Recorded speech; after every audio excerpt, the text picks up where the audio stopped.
Well, while we're waiting, I'll start talking about some of these news articles. United is going to offer coronavirus tests for passengers. Sounds like a pretty good idea. Um, you can do it in advance, and it only costs $80. You can do it on the spot, and it costs 200 or 300 bucks. And the result is then you do not have to quarantine for 2 weeks when you get where you're going. So that might make flying a little less hostile for people. And there was another one which I thought was amazing. Yes, I didn't know about this. This has been going on for years. There are virtual kidnappings.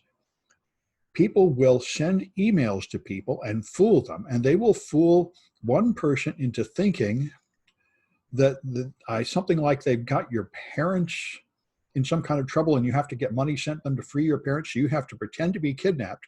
Then they get somebody else. They convince them they're police, and the police have asked you to host this person who is hiding for witness protection. So you let this stranger into your house, and then while you're gone, they pretend to tie themselves up and take pictures and send ransom notes. So they'll send the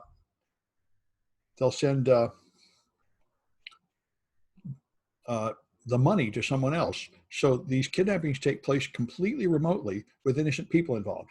If your remote desktop is not working, Anthony, check the IP address. If you don't make the IP address static, it changes every time, and you'll have to re-download a new RDP file. Anyway, apparently this is a real thing, and I'm surprised I didn't know about it. So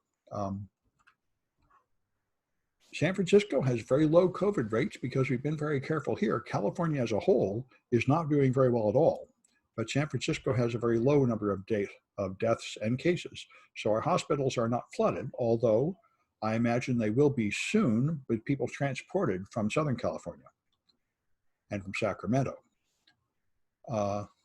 And I guess I'm up to the official time. This, I think, is amazing.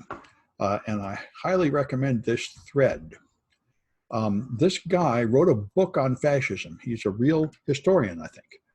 He wrote this book called The American Rule. And of course, the point is that this is what my friend who is old enough to have lived through World War II told me about.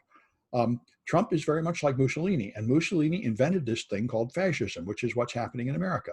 This is Mussolini, and he invented this concept of fascism, and he wrote a book, The Doctrine of Fascism. It was not a dirty word then, of course. It became a dirty word after they saw what it was. But his point was the same as Trump, that there is no truth in science. There's no truth in evidence. Anything the leader says is the truth. And all that matters, and also that there is no human progress. The best time was in the past, and the best thing we can do is return to a time in the past when people just obeyed their leaders and trusted their leaders, and that's what makes things good. And so there's a higher truth in trusting your leader than there is in nonsense like science and education and such, which is very much Trump's message. And so the point was, this particularly works in countries that thought they were special and better than other countries, and then suffered humiliating losses. It is a way to restore their lost pride, which is, of course, the case with America now, and Italy then, and I must say China now. I read about China. China has the China hawks that control a lot of what happens in China, talk a lot about the centuries of humiliation. When China had the opium addictions, and they were treated as inferior and helped by other nations, and they see themselves as restoring Chinese pride from that time of humiliation.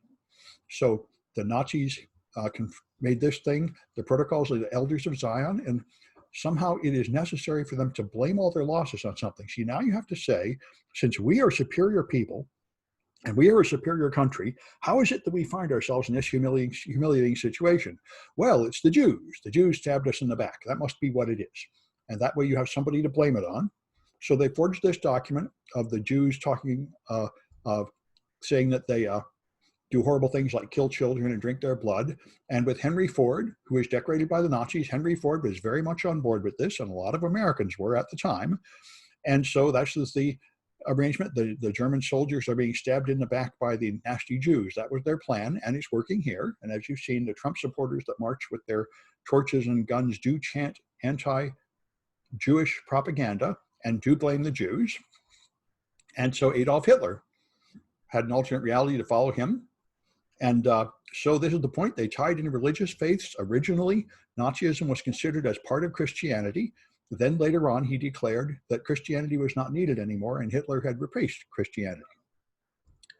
And so they had these giant rallies. And you may have noticed Trump is so attached to these rallies that when Biden is content to just cancel it all because of the coronavirus, Trump ignores all science and reality and has huge rallies, more every day, even though he's going to get people killed, not only his supporters, but their relatives and everybody in the towns where they travel, because these rallies are really important. And it's because they replace what people used to find in church. You worship the leader, you chant things, you get hypnotized into seeing that this is the perfect thing, and you leave with this emotional feeling that your leader is in control and everything he says is true and his enemies must be destroyed.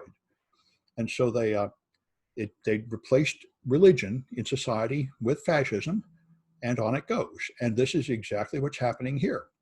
And it's very interesting to study.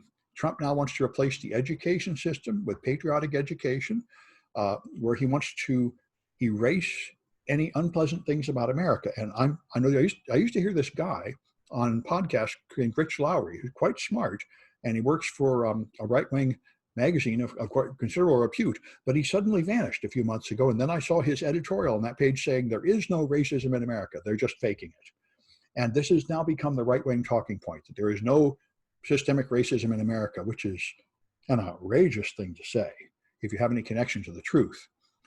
But anyway, this is how it works. And it's very interesting to watch.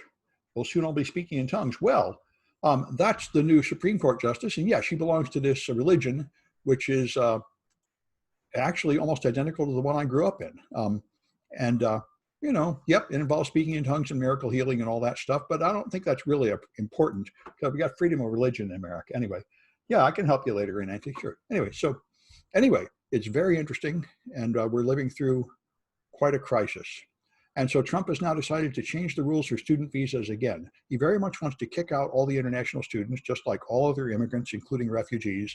And so they've been changing rules to where immigrants can only go to school for 2 years and not 4 years and so on, or they only get 4 years even if it takes longer to get a degree and such. All right.